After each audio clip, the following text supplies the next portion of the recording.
Hi everyone, it's Paige here from Paige Haynes Kinesiology. So, how's everyone's week been? It's been a little bit up and down again. I feel like this human resonance thing is really taking its toll, not only on myself, but on my clients and my students. So it's been a little bit, sleep hasn't been too bad this week, not as bad. I did eat dark chocolate a little bit too late yesterday, and so I feel like my sleep wasn't that great, but I think that was just my dark chocolate too late in the day yesterday. What I wanted to speak to you today is about our emotions. So I've had a few people recently come to me, and it's something that I actually am a little bit funny with as well, about being able to actually feel our emotions and allow those emotions to flow through us.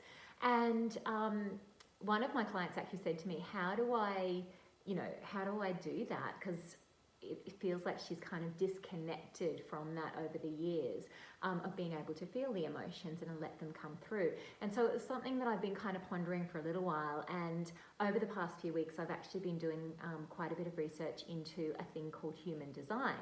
And it's something that I'd like to add, well, I have actually started already to add into my sessions on a very small scale. But basically it gives you an idea of what your it's kind of a combination between astrology, the I Ching, the Kabbalah, energy centers like our chakra systems.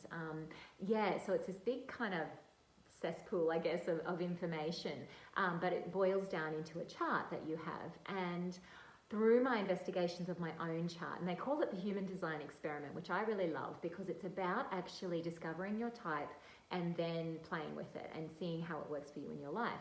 But through that, I've actually learned about the different energy centers or defined centers that we have in our body through our chart. And one of those is the emotional or the solar plexus chart. And I have observed that the client that I was speaking to about the emotional stuff and myself actually have undefined emotional centers. And I've sort of been looking at different people's, like my kids' charts and some other people's charts and things like that, and just sort of having a look at how they respond from an emotional perspective. And my observation so far has been that people with an open emotional center, they take in other people's emotions and it amplifies. And so we're like a little antenna out there, and we can be quite good at reading other people. So for instance, one of the things that I'd noticed is, it was a while ago, but I would drive past a car and I could actually sense what that person was feeling. And so it's a little bit freaky. But that tends to be what an open emotional center does. So if you're around someone who's got high emotions, then with an open emotional center, you'll pick them up. And sometimes if you're not aware of this, you'll take them on as your own, which can be really, really overwhelming, particularly if there's a lot of emotional stuff going on, right? Or if you have a child who's really emotional, or whatever. So it's really hard to distinguish what's yours and what's somebody else's. So what I think is happening for people who potentially are struggling to get in touch with their own emotions is perhaps they sit with an open emotional center. And this is certainly true for myself and my client who who asked me about getting in touch with emotions. And I think what happens for us with an open emotional center, it gets too much, and so we shut down and disconnect. And so perhaps that's what's kind of happening, and within that we don't allow those emotions to flow through us because it's all too much to feel them.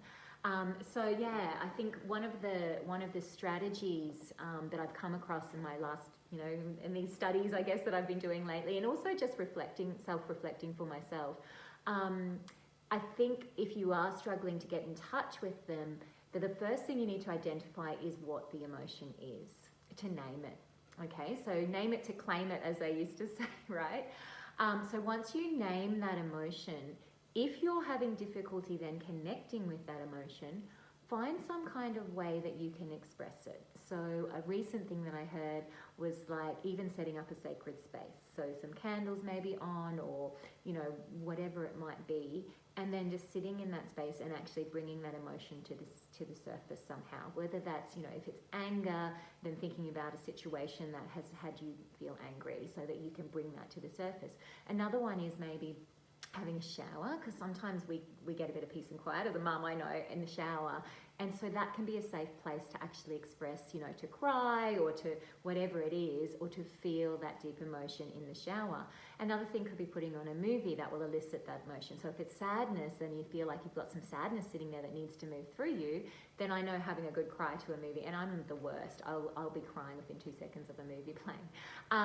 Yeah, so just looking for ways where you can create, and it doesn't have to be right in that moment, but if you have noticed you've got this emotion coming up but you're not able to feel it or to connect with it, but you know it's sitting there and needs to be released, then these can be some strategies. Another really great one that I heard is if you have a partner or a friend who can just hold space for you and allow you to talk through what the emotion is, and to literally just listen and to reflect that back to you, like mirror you, is a really awesome thing. Now, this can be a little bit tricky with partners because men tend to want to fix, or we as, I tend to want to fix too. So it's not just a man thing, but being really clear on the fact that you just want them to hold space for you while you express that emotion or work through that emotion. Yeah, it's not something I've been vulnerable enough to do myself, but I would really love to get to that stage. So yeah, this is something that really resonates with me, and like I say, it has been coming up for a few people lately. But I think the idea also needs to be, and you need to keep this in the back of your mind, that we're not feeling these emotions to get rid of them forever. Okay, we're feeling these emotions to get familiar with them so it feels safe for us to connect with them again. Okay, so there's a real difference in that. It's not about us, getting rid of them for good and they'll never come back again or anything like that. It's about us being able to be comfortable feeling them, because a lot of the times we're not. And whether that is because of this open emotional center that I've been talking about, and we've been, we've just shut down, because I often find that sometimes I will step out of my body. So when things become too hectic, it's like my soul is actually a couple of feet in front of my actual body, and I step out and have a bit of an out-of-body experience. And it's funny because my mum has actually noticed me doing this and has said to me, you totally do that. And then somebody else had commented to me that I do that, and I spend a lot of time outside of my body. And I think it can be the fact that I do feel so much of those around me that sometimes it's just too much for me to do. But it's really important, if you are doing this, to ground, okay, to center, and to come back and feel those emotions at an appropriate time where you can feel safe to let them flow through you. Because what happens with emotion, if it gets stuck, we know it goes to different parts of the body and it gets stuck there, okay, and that can manifest into illness, and that's not something we want, right? We don't want to do that.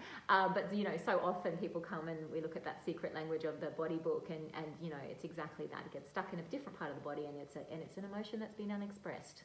Okay, so it's really important to come back and do this. So maybe keeping a log of what's happened, writing it down or something, so then you can come back and feel that emotion.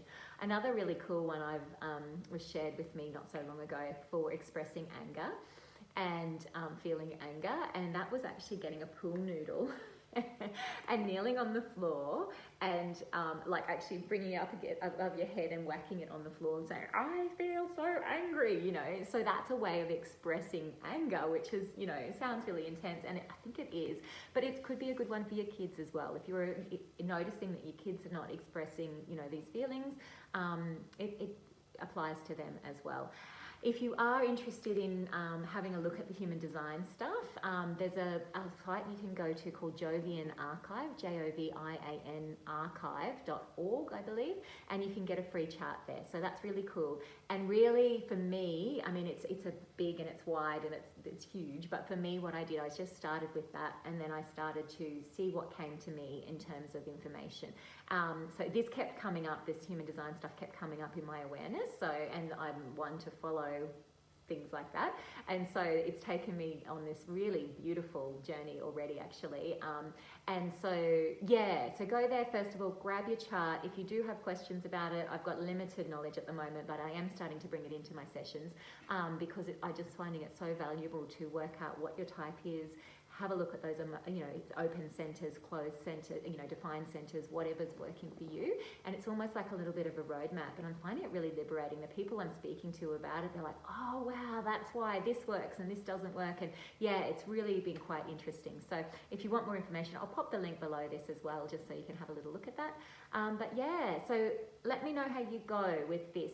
Let me know if feeling emotions has been a problem for you, and whether you find it difficult to express them and let them out when they're presented. Because yeah, I think it just has been coming up over the last couple of weeks, and I just feel like it is something, it is a thing. I know it is for me, and I would be interested to know of those people whether you do have that emotional centre open, and I'd be interested to hear how you experience that. All right, thanks Kelly. Hi Lainey. Hi Leanne. I hope you have a wonderful day, guys. Have an awesome week, and I look forward to checking in again next week. All right, much love. Bye for now.